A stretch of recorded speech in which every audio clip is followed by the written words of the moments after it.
people? Welcome back to the Fix Podcast. It's boy Nara here with Ari, and we have joining us as a special guest in the building. You want to introduce our special guest, Ari? Miss Mickel Jackson. Yes. I was wondering if I was getting it right. Executive Jackson. Director of JFJ. For Right. people who don't know, that's Jamaicans For Justice. There we go. Nice to have you with us. Thank you so much. I hope I connect with your young audience. Not being young anymore myself. You're starting on the right foot. Pondering always work with them, man. Yeah. Our Prime Minister does it all the time. You're good. Oh, God, yeah. Well, we have so many things to talk about. So, hopefully I want this for it to be an education to those watching and, Yes. have a lot to say about pretty much our justice system here in the country. And that's one of your it's in your job. It's on the outside of your building, justice, right? But just a little bit, just before we continue, just tell us what is Jamaica For Justice and what do you guys do, so we get full understanding. All right, Jamaicans For Justice, we are a human rights organization. We were founded in 1999. So you see how the gas tax high now? Yeah. In 1999, with then Prime Minister P.J. Patterson, we had a gas tax that was imposed. So you can imagine you have persons on one side of the road who were from the lower socioeconomic background, and the other side we had what you call the uptowns, as you will. And both sides converged, coming together to say to the government, this is not it. We can't afford it because gas tax mean bread price gone up, cost of living generally would have increased. So the gas riots of 1999, any research that you put in, you will see that coming up as one of the main issues of that year. So JFJ came about as a result of the gas riots. In that particular year as well, you see the state of emergency that's going on now. The SOE, the Zozo, and so on. Yeah. So in that particular year, you had soldiers that were about, crime rate was high as well. And you had this gentleman, Mickel Jackson, who was a mentally ill man who was beaten to death by the police. Yeah. And that was the case that basically said to JFJ, you have a role to play when it comes to matters of police abuse. That same year, you had 52 men in Grand Spen who were detained by the police. And 13 of them said, JFJ, I want you to assist. I want to sue the state, so to speak. I want to get some justice. And JFJ took the matter to international courts with those 13 men, and they won the case. So I put that in context to say in that year, between Mickel Jackson and the 52 men who were detained in Grand Spen, it set the stage for what JFJ is now, a human rights organization that focuses primarily on ensuring that the state, through the security forces, respect your rights, respect my rights. So no matter how much you may look differently and people size you up and say you look poor and so on, the police are supposed to treat a certain way. And that's what we have continued as our work. We also work with matters of gender-based violence that a lot of people perhaps don't know about. We started it 2 years ago. In the height of the pandemic, and if you watched the All Angles program last night, you saw where these matters came up, where our women in particular, but both men can be victims as well, and I want to be very clear. This is true. But primarily women are abused, and JFJ would step in and lend support where we can apply for occupation order, protection order, which is the equivalent of a restraining order for those who watch foreign news and so on. And JFJ will lend support. We also work on child rights matters, especially for those in state care. So for children, for example, who are incarcerated in juvenile detention centers, who are in lockups, who want to ensure that the government plays their part, respect their rights, ensure that they get education, treat them fairly. You're not supposed to lock up children with adults. So these are the things that JFJ works on. And any matter of discrimination, whether it's a public interest matter, JFJ can also assist you. We don't work on things like you and your neighbor in an argument, or you have problems with JPS or any utility company. That's not our role. We need justice there. Yes, but it's not a JFJ role though. But you need the justice, but it's not for JFJ. So JFJ focuses primarily how much are those complaints on you want to get like on a day-to-day basis? A whole heap. Yeah, like JPS and man or woman argument. I tell the person's call and said this one not working well, and so on. Can JFJ help? Because because my bill gone too high and the 200,000 don't seem like justice is being served. And we will direct persons to the OUR, which don't make no sense. And I say to persons, if you're not getting the kind of response from the state agencies, sometimes you can call into certain talk shows and you find that persons are quite responsive because people don't like bad PR. So there is that opportunity. But from a JFJ standpoint, it's state accountability because the government and its agents have the responsibility to protect human rights for all of us. And we must hold them accountable in that regard. And don't have any political affiliations? Absolutely not. Okay. We are non-partisan. That means we're not aligned to no political party. And what you find is that as a human rights organization, whenever a particular government is in power, whether this current one, the Jamaica Labour Party or the People's National Party, you're going to be levying certain criticisms as you keep the state accountable. And therefore, persons may say you're aligned to this one, but the same accusations that we get now, if the other party were in power, it would be the same thing. But I can say to the Jamaican people and your listeners, no, we're not aligned to any political party. And we hold them accountable and make the statements as strong if either were in power. So you can rest assured. I'm wondering if, with that being said, if it's that whichever government is in power, whenever it is that you may publicly state something that is against something that they have done, that they would say, oh, you never got hard upon the last, or upon the other party when they were in power, something like that. We've always gotten those criticisms. Remember I stated when JFJ started, my predecessor, Dr. Caroline Gomes, she and the team then, it was the People's National Party who was in power in the 1990s, coming all the way up. So whatever criticisms that are being said of us, that we're aligned to this particular party, no, it's the same thing would have happened at that time, where persons say, okay, they were labor rights, labor affiliated organization, but that's not the case. We keep both administrations accountable when it needs to be. There's no preferential treatment. And you say accountable in what way though? Like, because I've always wondered, is there a metric or a case file, I guess, or a log that you can say, well, JFJ, this was done and this is how we intervene and this is the change that happened. Like, can you point certain accountability measures that you've had? Absolutely. I mean, accountability is looked at in terms of, just the typical buzzwords, transparency. How exactly do you say to the government, you shouldn't be doing this in secrecy? For example, JFJ was one of the critical organizations that pushed what is now the Access to Information Act, the ATI Act. So you as a citizen can make an ATI request to any state institution and say, okay, what happened in that board meeting? How did you expend that fund at National Housing Trust at this particular agency? You can do that. It is your right, because I have to go back to the Constitution. No, you have a right to seek and receive information from your government. That's one thing that JFJ would have done in the past. I mentioned the Mickel Gale case, for example. When that case happened, it's two critical things happened out of that. Now, say, for example, you have a family member that passed. Before, the state said, you can't go and get a pathologist on your own. And remember, a pathologist will tell you the circumstances of how the person died.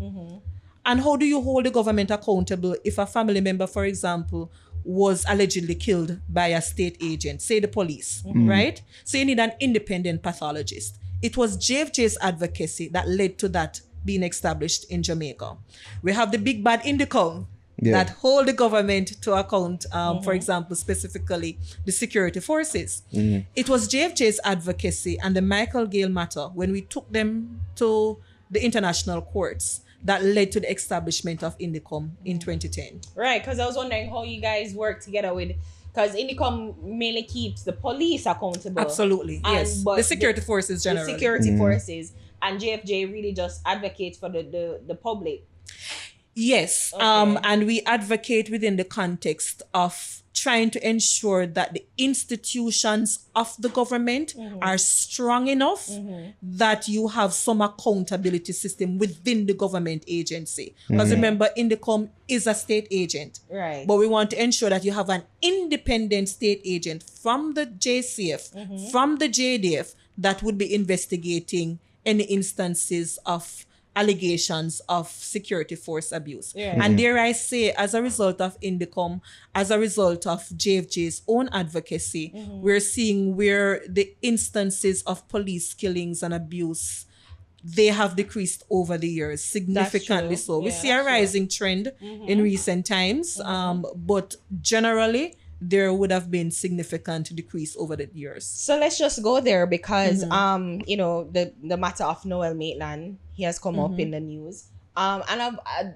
I just kind of want to get some clarity, and from your perspective, like what is the public getting right or wrong? Because I see that there are protests happening.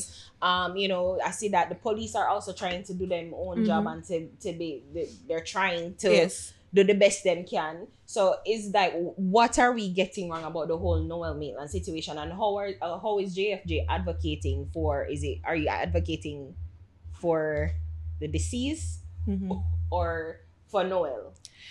All right, let me be very clear on this. We have not spoken publicly about the matter surrounding Maitland and Donna-Lee Donaldson, because JFJ has a particular mandate. Now, there are different ways, because we had discussion internally and we have been monitoring the case to see if we needed to have stepped in at any point in time in terms of public advocacy. Now, I mentioned that JFJ focuses on instances of police abuse. It's within the context of a police in the course of his or her duty, or any member of the security force in the course of his or her duty would have done excessive use of force, for example. So if you were in a community and you utilized your weapon to beat somebody or to do anything while on duty, then while on duty, we will step in. And if you even did it off duty, but it was with your weapon or with the basis that you're a police officer and you use that to intimidate, then we may intervene and have public statement. The other way we looked at it in terms of whether or not we should publicly say anything is from the perspective of the fact that we focus on gender-based violence. It's a domestic dispute. Now, having examined both sides, we were not privy to all the facts of the case. So we have been doing behind-the-scenes conversation with different friends and stakeholders within the varying state institutions. Now, from our perspective, the police itself was very responsive to the public. And by the way, Donna-Lee Donaldson's family is within their right to protest if they believe that justice is not being served. And we support that intent. But when we look at it, the police was also very responsive. So there was no need for JFJ so to they were say responsive anything. to you, so like it would have been to the public and to the family, based on what we gleaned. Now, without any evidence to suggest that the JCF was intervening and protecting one of their own, there would have been no need for JFJ to step in. Because clearly it would suggest that the JCF is trying their very best to assure the public that they're doing the best that they can. And they are trying to ensure that public scrutiny is not one that is suggesting that they are covering up for any fellow member. So with all of that being said now, with the public scrutiny, as you just mentioned, the social media, you know, fervor surrounding all of this, how would you then determine, you know, that, okay, that this is something that we should indeed step in? How would you determine, say, oh, it looked like a cover-up? Or some protection may be happening here. And I'm happy you asked within the that. police ranks, The same JCF would have indicated to the public that you have some 850 persons who go missing each year. And those families aren't necessarily getting the attention. Outside of missing persons, we have JFJ on any given day, we may get 3 phone calls of females in particular, but generally persons saying that I'm facing some form of abuse, whether it is physical, sexual, or otherwise. Now, as much as how we sympathize with the family and we encourage them, if they believe justice isn't being served, to protest and to make their concerns known. JFJ, we have to be very careful about if and when we step into any matter, because we also have to consider what about the other family members that are deserving of that kind of public attention. We just need to ensure that we are respectful of persons' rights to protest, and certainly Mr. Maitland also, he has the presumption of innocence. So in this particular situation here, we opted not to speak publicly because in our estimation, there is no need for JFJ to intervene at this time. But you guys have been pressured, like from We have been public. pressured, but I tell you, my leadership style and certainly the position of the organization, and I'm supported by a strong team. We don't respond to public pressure at all. We are responsive to statements that the public may make, and we are very respectful of the statements that come to our social media, the phone calls that come in, but we can't guide our work and our mandate based on pressure. Right. Because this is not a public relations work at all. So we have to ensure that justice is served as best as our mandate allows us to act in a particular way. And that is the only thing that we can use to guide us. So I mean, I've personally seen comments, where is JFJ in this particular issue? And persons have called the office. I've taken the time to speak to individuals and explain that within the context of GBV, we considered whether or not we need to speak. Within the context of gender-based violence, Okay. whether or not we needed to have said anything. Within the context of police brutality and excessive use of force. And it just didn't fit our mandate. But we support the family again and their right to protest and their right to make their voices heard and so on. So What it's is within that? And I just want to point out lastly that for us to speak on certain things, we're also guided by the family members calling us. That's how we accept cases as well, because we have to be careful. So we may have seen incidents of excessive use of force by the security forces, for example, very public ones. And because that squarely fits within our mandate, we may make a public statement and then we will say to the Minister of National Security or any government agency that you need to do X, Y, and Z based on our recommendations that we have consistently made over the years. But in terms of speaking on a specific case and intervening, we have to ensure that we are guided by the family reaching out to us. And in this particular situation, the family didn't. Okay. Because I was actually wondering too, is it like how do you accept a case? And you mentioned that the family reach out, but also I was wondering if it's like the board of directors and other people who work there who would get a situation or if they see one. Because have you ever in any instance you see or hear of a story and without the family calling the offices, do you make a step to intervene and advocate? We have had instances before where if the family doesn't reach out, we have had media colleagues, for example, say, I've interviewed this person based on what the issues that came up. I think JFJ could step in. May I give them your number? Or the family is just not in that emotional space to reach out because remember a loved one would have passed, for example, or they're fearful. Because witness intimidation is a thing, So we have to be looking at these things. And the family may say, you know what, I can't reach out to JFJ, but give them a number and have them call. And in that situation, we may reach out to the family. But otherwise, our legal cases, in terms of the decision for them, we have an attorney, a group of attorneys. We have 3 now. We have a policy and advocacy specialist. And we have what we do in terms of a case review panel. And when the complaints come in to say, I have faced this particular issue, I think JFJ can support me. We review those cases weekly. And we say, based on the merit of this case, did the person go to the police to make a report? What evidence is there to substantiate that this allegation is in fact true? Because we have to protect JFJ as well, that this is something that is factual and worth pursuing. We have different ways of investigating. We have strong relationships, for example, with Indicom and other state agencies to ensure that how we pursue a legal matter, it has the best evidence to support. Because remember, this is something potentially will be going before the courts. Right. And again, it fits within the mandate of the organization. So we don't respond again to public pressure because we have very clear criteria that we're guided by. in terms of whether or not this is a legal matter worth pursuing. In terms of our public statements now, we look at it as well. Is this a public interest matter? So take, for example, the whole issue of youngsters being turned away in school because of your style. You know, we're all black people here.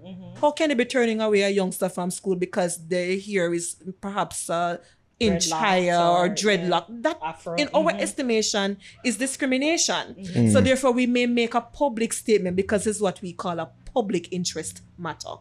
So it's not for a particular case, but it's just a position on something. Some of them will get backlash, and I'm sure we'll come to death penalty, for example. But sticking with this Noel Mail and Donna-Lee case, Yes. the time it took for Indicom to get involved, what was the JFJ's stance on that? I think Indicom is also guided by the same approach. What are the circumstances that would have led to Indicom's own participation? Is there an allegation that a police officer is clearly involved? Because the Donna-Lee Donaldson matter, I don't think it was a clear-cut issue, because is it a domestic violence matter, domestic dispute? You know, there are allegations that 2 police officers are involved, but Indicom in this situation would have had to be guided, you know, in my estimation, by JCF own investigation. And I think they stepped in a timely matter, and I don't see any reason, certainly from JFJ, to lambast any of the state institutions right now. There's nothing that has been made public for us though. But I think the pressure from the family certainly led to the speed at which the state acted. So again, I supported the family making their positions known, and I encourage other persons to also do similar things, because the pace of justice is much too slow. So while we haven't spoken publicly and while we haven't seen anything from the state to suggest that they didn't act with certain speed, I think it was the pressure from the family that also led to it, and we have to support the family's general. You know, the brother, I believe, who was instrumental, and they got quite a bit, the uncle, and they got quite a bit of public support. And you know, I mean, as you mentioned, that not everybody have well, you know, a family that's willing to protest for them, or, you know, to get the attention. So it's just like, how can people get the advocacy? Like you mentioned 850 people go missing every year. So how can those other 849 people who don't get the media coverage, or, you know, the justice, how justice go about for them? You know, I look at the Donna-Lee Donaldson case, and then, you know, I think deep down we're all praying that she comes home safely. And if that is not the case, unfortunately, we hope that whoever the guilty party is will see swift justice. But I think it's instructive for all of us about the types of issues that are out there, and how we all need to be responsive to other persons who go missing. You know, remember the Jasmine Dean. For example, she got public support, that family got public support as well. But every day you're on social media, you hear an Ananda alert coming for a 13-year-old and 8-year-old. So we can do simple things by retweeting those missing persons alert from the JCF. And we can just be a little bit more educated about the justice system and generally within our places of influence. As you're doing now, speak about these things. So the type of attention that Donna-Lee Donaldson is getting, we need to have the government, the justice system, improving their resources from the Justice Ministry and the government's coffers generally, so that other families can get that type of attention. And I think that is what we also see coming out. You know, why is this one getting more than the other? That's the question I was going to ask you. In your view, why do you think this got that much attention versus, you know? I mean, she was a public figure, certainly, and the very thrust of the family behind it as well. And because she was a public figure, you had other social media influencers who stepped in, and other persons who stepped in and gave her the attention. I mean, there are some possible negatives from that, but we hope that we don't see it. But I remember JCF saying, for example, and you know, it was really sad that persons were really using her situation to get likes on social media, and persons have to decide desist from doing that. It's not a good thing because you're re-traumatizing the family. And then you saw stories that weren't so you may be leading the JCF down a road that isn't towards the course of justice for the young lady. But those are the negatives, certainly. But I think generally we just need to get a little bit upset about the injustices in society so that the cases can see a kind of response similar to Miss Donaldson. I think that is what we need to get. But don't you think that maybe it having to do at least how the story was presented to the public, that two police personnel officers were involved with one young lady? You don't think that had something to do with the public outrage as well? We can't skirt around that. Obviously, I think that had something to do with it. And again, this is why we had to be very circumspect from JFJ about whether or not we should speak. Because they say human rights is not something you can pick and choose on, because all persons are deserving. And as I stated before, there was nothing to us that was evident to suggest very clear cut that the police officers were involved. So JFJ can't just speak because the police officer involved matter. We have to be guided by the evidence before us while we want justice for Miss Donaldson. We can't do it at the expense of other persons, because we can't be talking about presumption of innocence today and then tomorrow we throw it out the window. That's not how justice works at all. So not because he's a police that we should, just because, I guess many people would think that he's a police, obviously he did something wrong, and that whole stigma is attached to him. So that's why you're like, even though he may be a police officer, he's still... There's a presumption of innocence, and JFJ can only step in if we see where the JCF as an institution perhaps was moving a little bit too slow or covering up for a colleague, and we did not see any evidence of that for us to have spoken. And let me ask you this. As the story was being presented to the public through social media and, the chatter, was that two police are involved. One being Noel, one being his baby mother, which happened to be a police person. Evidence has now suggested that she was not involved. Right? You can say that? So, from that, people are saying, this is just a next cover-up and she was apartheid. And it could be said that she may be going through abuse, like online abuse. Would the JFJ support or lobby for her? Or if she asks for any sort of lobbying, like, would you support her in any way like that? I will say that all persons are encouraged to call and make reports, but from what I've gleaned publicly, it wouldn't necessarily fit the mandate of the organization, because if the individual is allegedly getting threats, then it wouldn't be a JFJ matter, unless it was a state agent that was intimidating her. Okay. So again, we have to stick to the mandate of the organization. No missionary, me no depend no mission. It very necessary change position. In a belly where me gone, very wet and very warm. Girl, give me head and collision. Make she make a decision. Man, revolt the Nissan. Me have to make it out this time. Everybody have it good, kids fine. Just I hold my own till my time come around. Still the pressure is on, but I keep holding on. You know how me not sad. People are going like the perfect light. Them life is all magnificent. Touch you, they make me in a heaven. What me wanna make me a live a hell. Me want call you for we vent. One call pon the line turn mish. Clown just chop on the street. It a creep run up in a road block. Have something for the cheat. Can't left it fat chop. Have a guard up the trees. Gucci down from me head to me feet. Gucci. Clutch a gal send the gears when me beat.